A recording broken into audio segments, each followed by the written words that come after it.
soir, notre invité à 18h20, c'est un grand spécialiste en géopolitique qui connaît bien la situation et les problématiques évidemment du Moyen-Orient. Bonsoir Frédéric Ancel. Bonsoir. Merci d'être avec nous dans Europe Soir pour nous éclairer, c'est vrai, sur ce qui se passe en ce moment en Israël et dans les territoires palestiniens. Alors, en 3 jours, la situation s'est embrasée, menace de se transformer en une nouvelle guerre aux conséquences multiples, on va en parler.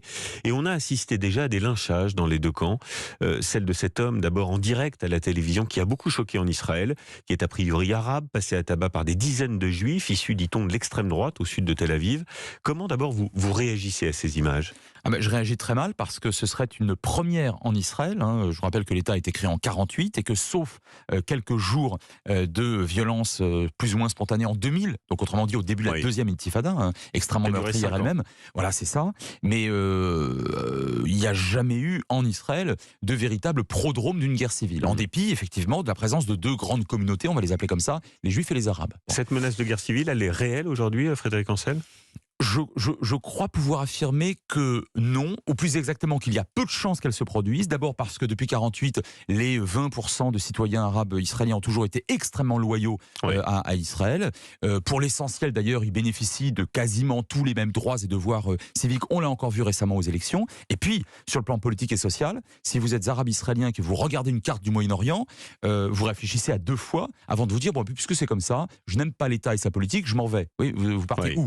Donc si vous voulez, je crois encore... C'est un équilibre précaire tout de même dans ces communautés entre les Arabes musulmans pour certains, arabes juifs pour d'autres, chrétiens, il en reste encore quelques-uns, et puis tous les Israéliens de confession juive. C'est un équilibre précaire quand même entre toutes ces communautés. Oui, c'est une mosaïque à l'approche orientale, j'allais vous dire, effectivement, et ça marche plutôt pas mal au regard du Moyen-Orient, encore une fois, ces 50 ou 60 ou 70 dernières années. Sauf que là, vous avez la conjonction de 2 facteurs défavorables. Un, le vide diplomatique total depuis 20 ans. Vous vous rendez compte que 35% des Palestiniens et environ 25% des Israéliens n'ont jamais connu de processus de paix. Donc un vide diplomatique extérieur et un vide politique intérieur. Voilà 2 ans que les gouvernements israéliens successifs sont démonétisés, qu'ils ne parviennent pas à réaliser de véritables coalitions, et c'est vrai encore pour Netanyahou là, ces derniers jours.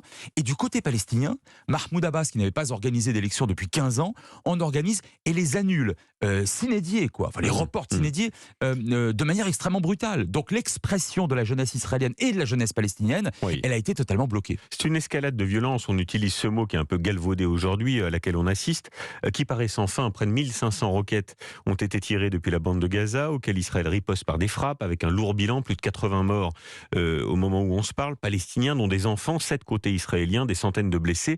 On a du mal à imaginer comment tout cela va s'arrêter maintenant que c'est lancé. Alors c'est ce qu'on appelle un conflit de basse intensité, et le problème d'un conflit de basse intensité, c'est-à-dire qu'il fait entre guillemets, peu de victimes par rapport à d'autres conflits en Afrique ou en Asie et au Moyen-Orient par exemple, c'est que une fois que ça s'arrête, une fois qu'une secousse, une énième secousse de violence s'arrête, s'estompe, on passe à autre chose. C'est-à-dire que le conflit israélo-palestinien, et je le dis depuis des années et je le déplore, ce conflit a été relégué par les grandes chancelleries du monde, et y compris par les chancelleries arabes, au rang de simple contentieux. Autant un conflit, il peut être urgent de le régler, autant un contentieux, c'est local et c'est pas urgent. Il y a un élément nouveau quand même dans cette donne aujourd'hui, ce sont le rôle de certains pays arabes, les Émirats arabes unis, le Bahreïn, le Maroc, le Soudan, qui ont signé des accords de normalisation avec l'État hébreu et qui se trouvent aujourd'hui en quelque sorte en porte-à-faux face au retour au premier plan de ce conflit. L'importance et l'influence des pays arabes qui parlent beaucoup mais qui font peu finalement. Non seulement qui font peu, mais qui n'ont jamais réellement défendu ce qu'on appelle la cause palestinienne, ou alors de manière totalement symbolique. Ça change la donne, cet accord avec l'État hébreu, cette normalisation ? Alors moi je ne crois pas. C'est-à-dire que ces États ont obtenu de Donald Trump il y a quelques mois de cela, d'abord de quoi estomper leurs critiques vis-à-vis d'Israël. Je rappelle que le Maroc a reçu en contrepartie de sa reconnaissance d'Israël la reconnaissance par Washington de sa souveraineté sur le Sahara occidental. Je rappelle que les Émirats arabes unis ont obtenu une escadrille de F-35, de chasseurs bombardiers, etc. Et puis du côté palestinien, on s'aperçoit que décidément il n'y a réellement aucun vrai allié dans la région et au-delà. Et par conséquent, vous avez là encore ce que j'appelais un vide diplomatique et un vide politique qui crée un climat délétère. Alors, il y a le rôle aussi du président turc Recep Tayyip Erdogan qui a qualifié Israël d'État terroriste cruel. Est-ce qu'il souhaite d'une certaine manière avoir une influence sur la zone et récupérer cette colère palestinienne? Ah, complètement. L'instrumentalisation, elle est totale. D'abord, non seulement de la cause palestinienne, mais d'un certain nombre de conflits dans la région.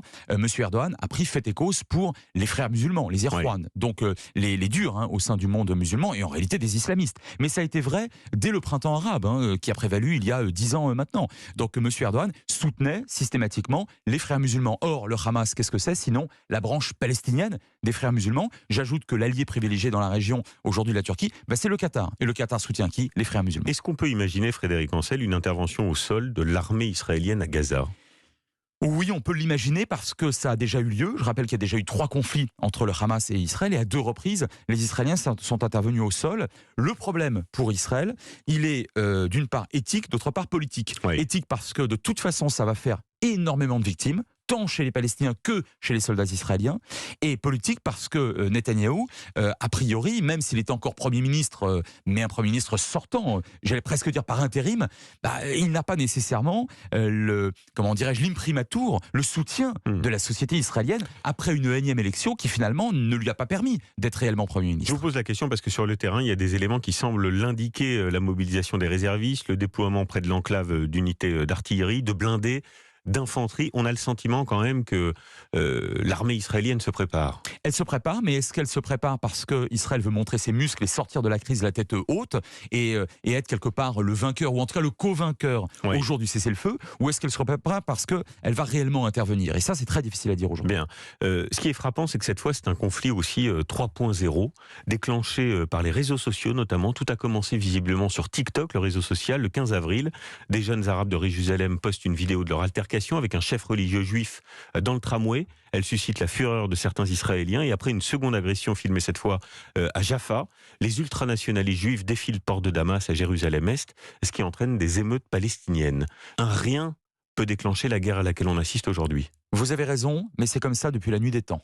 C'est-à-dire que la grande révolte arabe d'Adjamin al-Husseini, déjà à Jérusalem en 1936, s'est produite alors que, vous l'imaginez bien, Internet n'existait pas. Oui. Et je vous ferai grâce de l'Antiquité et du Moyen-Âge. Autrement dit, c'est, si vous voulez, les réseaux sociaux et le cyberespace de manière générale d'ailleurs, accélèrent des mouvements de population, des mouvements d'opinion ici et là, mais fondamentalement, politiquement, ça ne change pas la donne. On entend qu'en coulisses, l'ONU, le Qatar, l'Égypte et d'autres s'activent pour faciliter une médiation. Ça peut fonctionner?